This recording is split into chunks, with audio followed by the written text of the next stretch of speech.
আসসালামু আলাইকুম প্রিয় শিক্ষার্থীবৃন্দ, ফ্রি অনলাইন স্কুলে তোমাদের স্বাগতম। আশা করি সবাই ভালো আছো। আজকে আমি তোমাদের সঙ্গে আলোচনা করব পৌরনীতি ও সুশাসন প্রথম পত্র। পৌরনীতি ও সুশাসন প্রথম পত্রের একটা গুরুত্বপূর্ণ অধ্যায় রয়েছে তোমাদের পঞ্চম অধ্যায়। পঞ্চম অধ্যায়ে যে বিষয়টা নিয়ে আলোচনা করছে সেটা হচ্ছে নাগরিকের অধিকার, কর্তব্য এবং মানবাধিকার।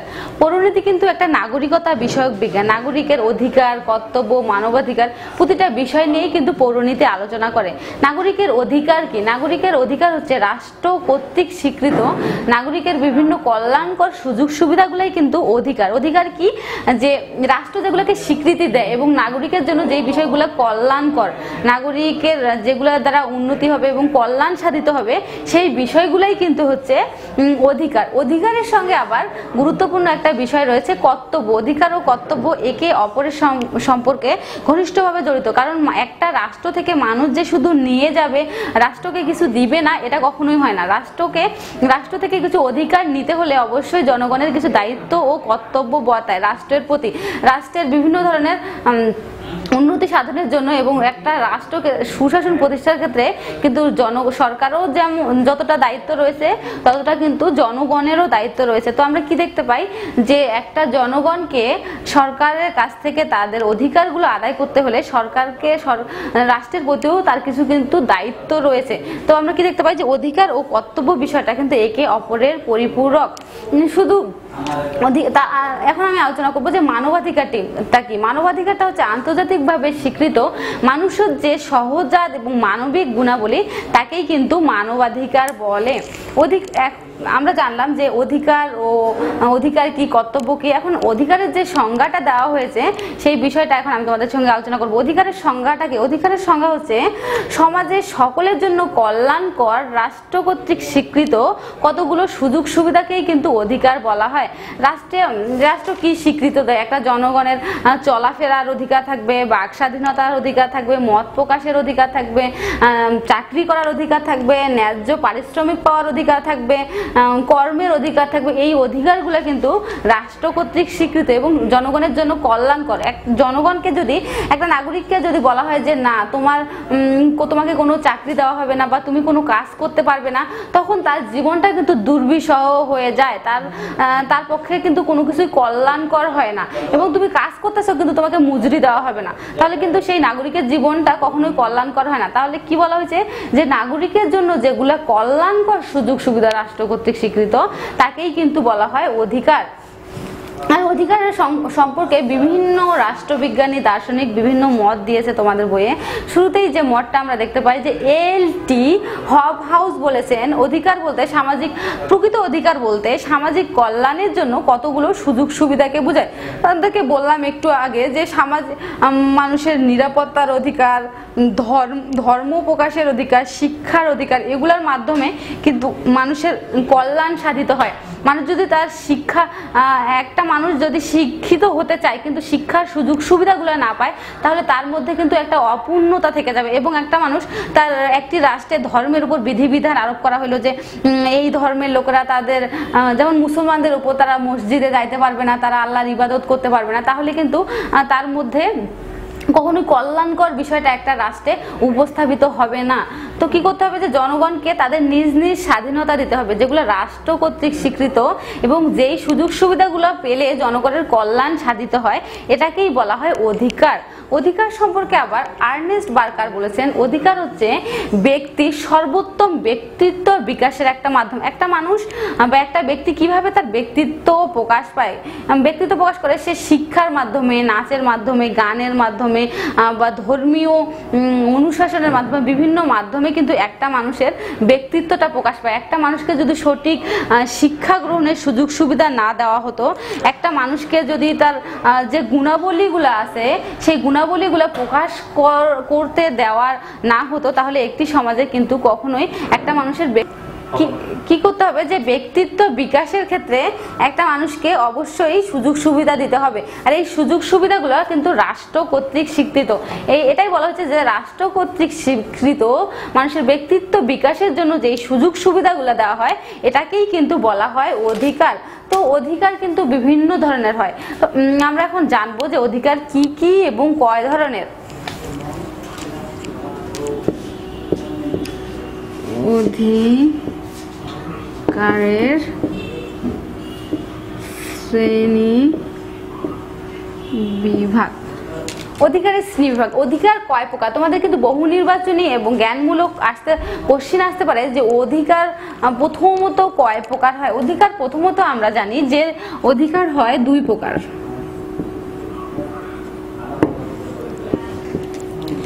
প্রথমে নৈতিক অধিকার। নৈতিক অধিকার কি? মানুষের নৈতিকতা বোধ থেকে যেই অধিকারটা আসে, নৈতিকতা বোধ বা ন্যায়বোধ থেকে যেই অধিকারটার উদ্ভব, তাকে বলা হয় নৈতিক অধিকার।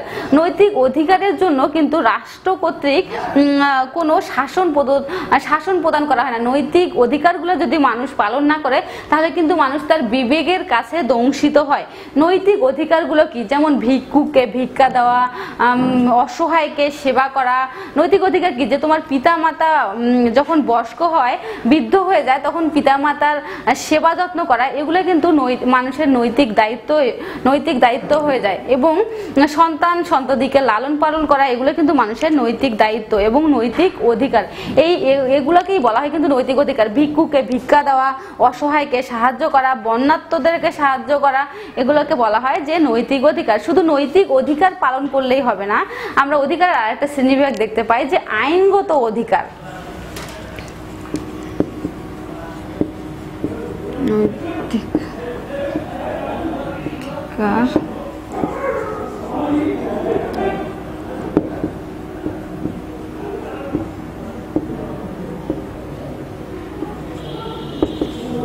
আইনগত অধিকার কি? রাষ্ট্র কর্তৃক যেসব আইন জনগণের কল্যাণের জন্য মনোনীত করা হয়েছে, এগুলোই হচ্ছে আইনগত অধিকার। এগুলো কিন্তু রাষ্ট্র কর্তৃক এবং সরকার কর্তৃক স্বীকৃত, অনেক আইন সংবিধান কর্তৃকও স্বীকৃত।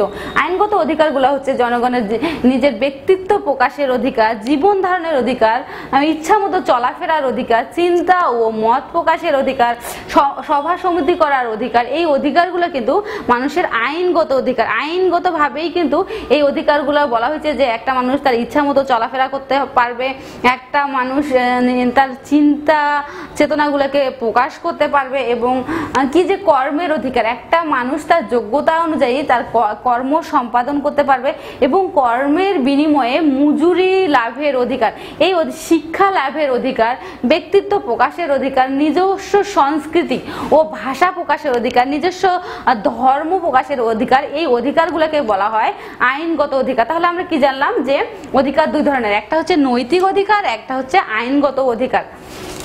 এখন আমরা জানবো যে অধিকারের রক্ষা কবচ কি কি। অধিকারের কিন্তু বিভিন্ন ধরনের রক্ষা কবচ রয়েছে, যেগুলোর দ্বারাই মানুষ তার অধিকারটা আদায় করতে সচেষ্ট হয়। তো অধিকারের শুরুতেই যে রক্ষা কবচটা আমরা দেখতে পাই সেটা হচ্ছে আইন। অধিকারের রক্ষা কবচ,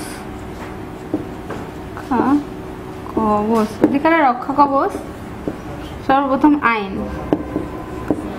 একটা রাষ্ট্র বা সরকার কিন্তু আইন নির্ধারণ করে দিয়ে মানুষের জন্য কিছু সুযোগ সুবিধা নির্ধারণ করে যায়, যে জনগণ কিভাবে চলবে, কিভাবে চলবে না, জনগণের দায়িত্ব কি, জনগণের অধিকার কি, জনগণের কর্তব্য কি, এটা কিন্তু আইনের মাধ্যমে নির্ধারিত হয়। তাহলে আমরা কি দেখলাম যে আর এই আইনটা যদি নির্ধারিত করা হয় সরকার কর্তৃক, তাহলেই জনগণ কিন্তু তার সঠিক অধিকারটা পালন করতে পারবে এবং অন্য কোনো প্রতিষ্ঠান বা সংঘ মানুষের এই অধিকারটা হরণ করতে পারবে না। তাহলে কি দেখতে পাই যে অধিকারের অন্যতম রক্ষা কবচ হচ্ছে আইন।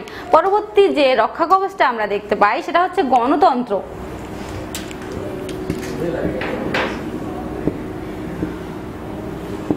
গণতন্ত্র কি? একটি দেশে গণতন্ত্র হচ্ছে জনগণের শাসন, জনগণের দ্বারা নির্বাচিত সরকার হবে, সেটাই হচ্ছে গণতন্ত্র। সরকার এবং জনগণের মধ্যে সুসম্পর্ক স্থাপিত হলে একটি রাষ্ট্রে তখনই সঠিক গণতন্ত্র প্রতিষ্ঠিত হয় এবং সরকার জানতে পারে যে জনগণের কি কি সুযোগ সুবিধা প্রয়োজন, একটি রাষ্ট্রে জনগণের জন্য কি কি কল্যাণকর, সেই অনুযায়ী কিন্তু সরকার বিভিন্ন বিধিনিষেধ আরোপ করে। তো আমরা কি দেখতে পাই যে গণতন্ত্র হচ্ছে অধিকারের অন্যতম একটা রক্ষা কবচ। তার পরবর্তী যে পয়েন্টটা আমরা দেখতে পাই যে সংবিধানে মৌলিক অধিকার।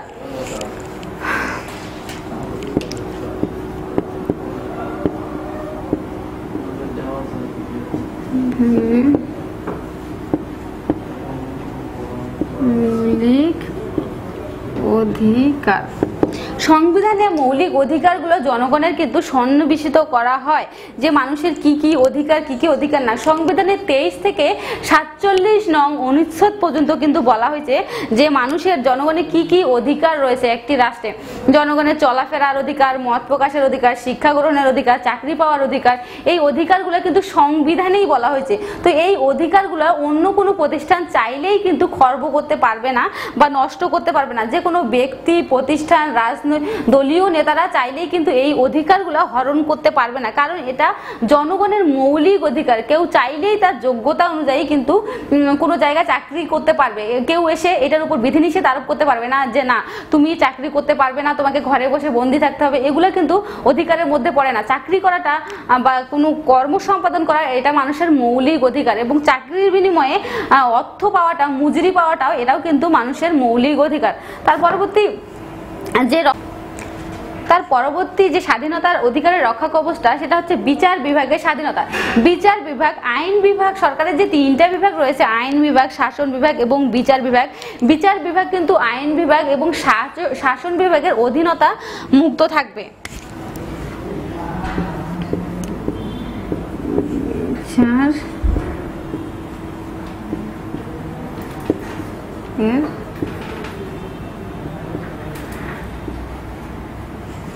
বিচারকরা তাদের ইচ্ছা মতো সঠিক তাদের ন্যায় প্রকাশ করতে পারবে।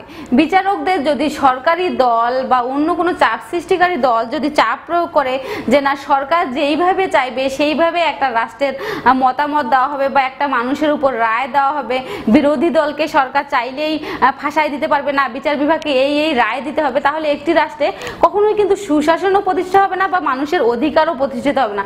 সেজন্য বিচার বিভাগকে অবশ্যই স্বাধীন থাকতে হবে। বিচার বিভাগের উপর আইন বিভাগ বা শাসন বিভাগ কোনো হস্তক্ষেপই করতে পারবে না, তাহলেই মানুষের সঠিক অধিকারটা আদায় হবে। জনগণের সজাগ দৃষ্টি, তার পরবর্তী পয়েন্ট হচ্ছে জনগণের সজাগ দৃষ্টি।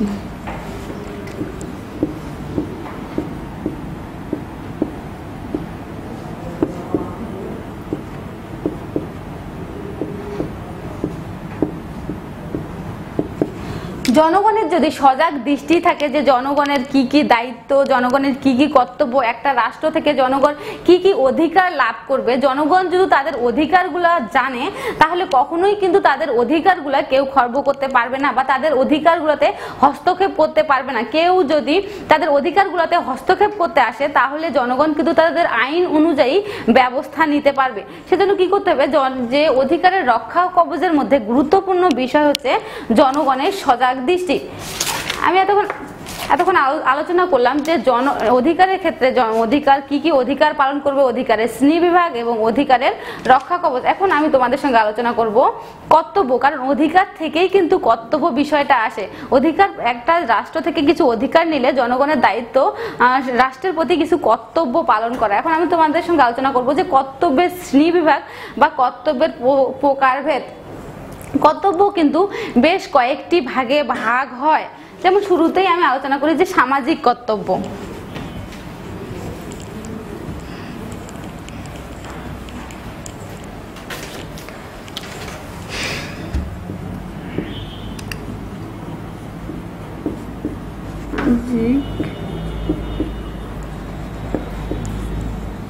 একটি রাষ্ট্রে বসবাস করতে গেলে জনগণ যেমন অধিকার আদায় করে তার পরিবর্তে তার কিছু কর্তব্য রয়েছে, সামাজিক কর্তব্য। যেমন সমাজে যে অসহায় লোকরা রয়েছে তাদেরকে সেবা প্রদান করা, তাদের সন্তান সন্ততিকে শিক্ষা প্রদান করা, বিভিন্ন সামাজিক প্রতিষ্ঠান গড়ে তোলা এবং পরিচালনা করা এবং সামাজিক প্রতিষ্ঠানের আয়োজন করা এবং জনগণের মধ্যে সচেতনতা বৃদ্ধি করা, নিজে সচেতন থাকা, এগুলো কিন্তু জনগণের সামাজিক কর্তব্য। তার পরবর্তী যে কর্তব্যটা আমরা দেখতে পাই সেটা হচ্ছে রাজনৈতিক কর্তব্য।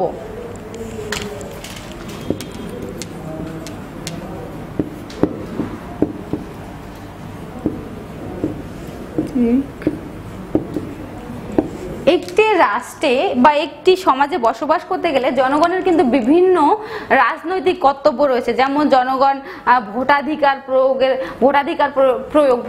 প্রয়োগের ক্ষেত্রে কি কর্তব্য পালন করবে, যে যোগ্য ও দক্ষ শাসককে নির্বাচন করতে হবে, যেই শাসক একটি দেশের জন্য উন্নতি বয়ে আনতে পারে এবং একটি রাষ্ট্রের জন্য কল্যাণকর। জনগণের এইসব হচ্ছে রাজনৈতিক কর্তব্য, যে প্রয়োজনে রাষ্ট্রের ডাকে সাড়া দিবে, স্বাধীনতা ও সার্বভৌম রক্ষা করার জন্য নিজের জীবনও দিতে পারবে।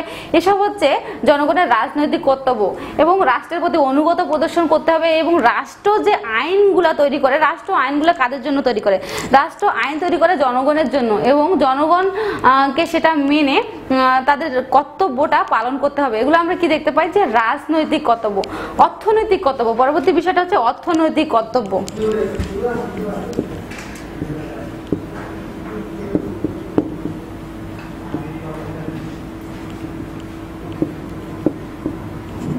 জনগণের কি কি অর্থনৈতিক কর্তব্য রয়েছে? জনগণকে কর প্রদান করতে হবে, নিয়মিত খাজনা প্রদান করতে হবে, এগুলো হচ্ছে জনগণের অর্থনৈতিক কর্তব্য। এবং নাগরিকের রাষ্ট্রীয় উৎপাদন এবং উন্নয়নে সাহায্য করতে হবে, এগুলো হচ্ছে জনগণের অর্থনৈতিক কর্তব্য। পরবর্তী যে আমরা জনগণের কর্তব্যগুলো দেখতে পাই সেটা হচ্ছে নৈতিক কর্তব্য।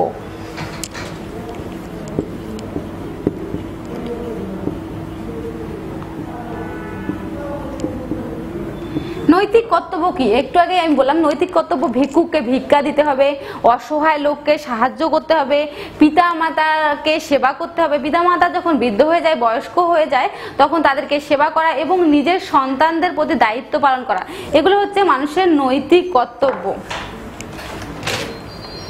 এখন আমরা জানবো যে নাগরিকের কর্তব্য সমূহ আমরা জানলাম, যে কর্তব্যের শ্রেণীবিভাগ।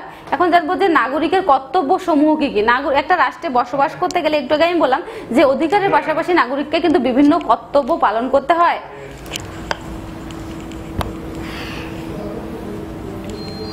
এখন আমরা আলোচনা করব নাগরিকের বিভিন্ন কর্তব্য নিয়ে। নাগরিকের কর্তব্য কি? যে রাষ্ট্রের প্রতি অনুগত প্রদর্শন করা।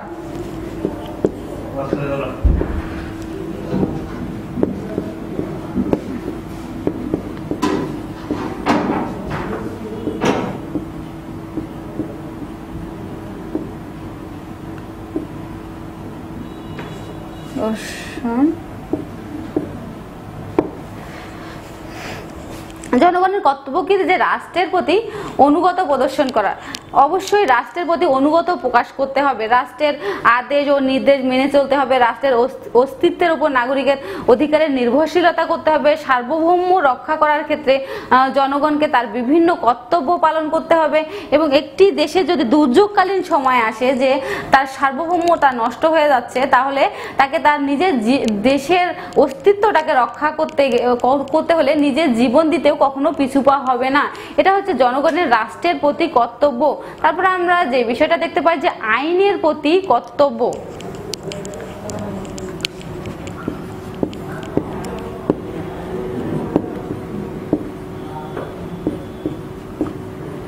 তারপর আমরা কি দেখতে পেলাম যে আইন মান্য করা। আইন কাদের জন্য তৈরি করা হয়? আইন কিন্তু জনগণের জন্যই তৈরি করা হয়, জনগণের জীবন যেন সুশৃঙ্খলভাবে প্রতিষ্ঠিত হয়, জনগণ যেন একটি রাষ্ট্রে স্বাধীনভাবে নিরাপদভাবে চলতে পারে, সেই জন্যই কিন্তু একটি রাষ্ট্রে আইনের বিধান করা হয়। সেজন্য কি করতে হবে? যে আইন মেনে চলতে হবে, কারণ আইনটা জনগণের জন্যই করা হয়। সেজন্য আইন যদি জনগণ না মেনে চলে, তাহলে একটি রাষ্ট্রে কিন্তু উচ্ছৃঙ্খল অবস্থার সৃষ্টি হবে।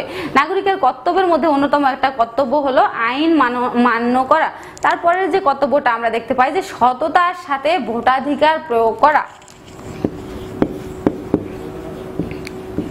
তো সাথে ভোটাধিকার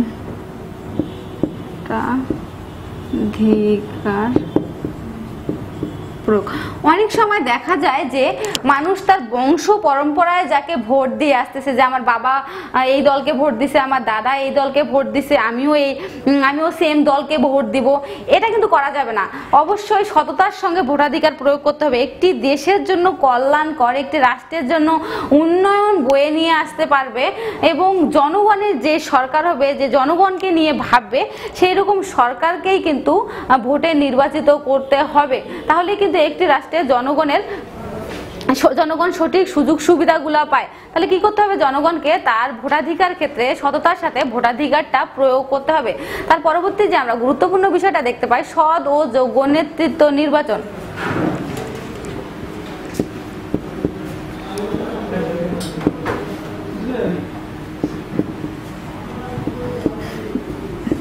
একটু আগেই আমি বললাম যে শুধু বাবা মা দাদা কাকে ভোট দিছে বা বাবা কাকে ভোট দিছে এই বিষয়টা না দেখে একটা রাষ্ট্রের জন্য যে নেতা সৎ হবে, একটা রাষ্ট্রের জন্য যেই নেতা কল্যাণকর হবে তাকেই কিন্তু নির্বাচিত করতে হবে। তাহলেই কিন্তু নাগরিকরা তাদের সঠিক কর্তব্যটা রাষ্ট্রের প্রতি পালিত হবে।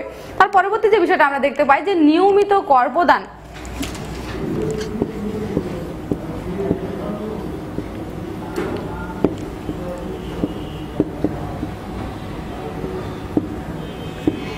নিয়মিত জনগণ কেন কর প্রদান করবে? কারণ নিয়মিত কর প্রদানের ফলে এই করের অর্থ দিয়েই কিন্তু জনগণের বিভিন্ন একটা রাষ্ট্রের বিভিন্ন কার্যকলাপ পরিচালনা করা হয়।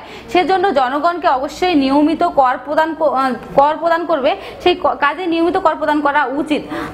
রাষ্ট্রীয় কাজ সম্পাদনের জন্য অর্থের প্রয়োজন। রাষ্ট্র নাগরিকের উপর বিভিন্ন কর আরোপ করে এবং এই কর থেকেই অর্থ সংগ্রহ করে কিন্তু রাষ্ট্রীয় বিভিন্ন কার্যাবলী পরিচালনা করে। তার পরবর্তী যে আমরা বিষয়টা দেখতে পাই যে রাষ্ট্রের সেবা করা। রাষ্ট্রের সেবা কিভাবে করবে? যে রাষ্ট্রের যে কোনো বিপদে আপদে মানুষকে অবশ্যই সচেতন থাকতে হবে, রাষ্ট্রের বিপদে আপদে ঝাঁপিয়ে পড়তে হবে। সরকারকে যখন যেই নাগরিকের প্রয়োজন সেই কাজে অবশ্যই থাকতে হবে এবং ইউনিয়ন পরিষদ, পৌরসভা, সিটি কর্পোরেশন, থানা পরিষদ, জেলা পরিষদের কার্যক্রমে অবশ্যই অংশগ্রহণ থাকতে হবে এবং রাষ্ট্রের সেবা করার যে পবিত্র কর্তব্যটা এটা নাগরিককে অবশ্যই পালন করতে হবে। তার পরবর্তী পয়েন্টটা যে সন্তানদের শিক্ষাদানের ব্যবস্থা করতে হবে। সন্তানদের শিক্ষাদান করলেই কিন্তু তাদের মানবিক গুণাবলীর বিকাশ ঘটে এবং একটা রাষ্ট্রের জন্য তারা কল্যাণ বয়ে নিয়ে আনতে পারে। বর্তমান শিক্ষিত জনগণই কিন্তু ভবিষ্যৎ উন্নতির চাবিকাঠি। সেজন্য কি করতে হবে? একটা রাষ্ট্রের উন্নতি প্রতিষ্ঠা করার জন্য জনগণকে অবশ্যই সচেতন থাকতে হবে এবং তাদের সন্তানদেরকে সঠিক শিক্ষা প্রদান করতে হবে এবং শিক্ষা ব্যবস্থার যেন তারা শিক্ষা গ্রহণ করতে পারে সেই ব্যবস্থা জনগণের করে দিতে হবে। এবং এগুলো কর্তব্য ছাড়াও কিন্তু নাগরিকের আরো কিছু কিছু কর্তব্য রয়েছে, যেমন পরিবারের কর্তব্য। সন্তানদেরকে অবশ্যই পড়াশোনা শিখাইতে হবে, পিতা মাতার সেবা প্রদান করতে হবে, এগুলো কিন্তু পরিবারের প্রতি কর্তব্য। সমাজের প্রতি কি কর্তব্য? যে সমাজের অসহায় লোককে সাহায্য করতে হবে, ভিক্ষুকদের সাহায্য করতে হবে, দরিদ্রদের সাহায্য করতে হবে, বন্যার্তদের সাহায্য করতে হবে, এগুলো কিন্তু সমাজের প্রতি কর্তব্য। তাহলে আমরা আজকে কি দেখলাম? যে নাগরিকের অধিকার কি কি, নাগরিকের কর্তব্য কি কি, এই বিষয়গুলো আজকে আমি তোমাদের সঙ্গে আলোচনা করলাম। তার পরবর্তী যে গুরুত্বপূর্ণ বিষয়গুলো রয়েছে তোমাদের এইচএসসি পরীক্ষার জন্য যেগুলো ইম্পর্টেন্ট, পরবর্তী ক্লাসে আমি আলোচনা করব। তো সে পর্যন্ত তোমরা ভালো থাকো, সুস্থ থাকো। আসসালামু আলাইকুম।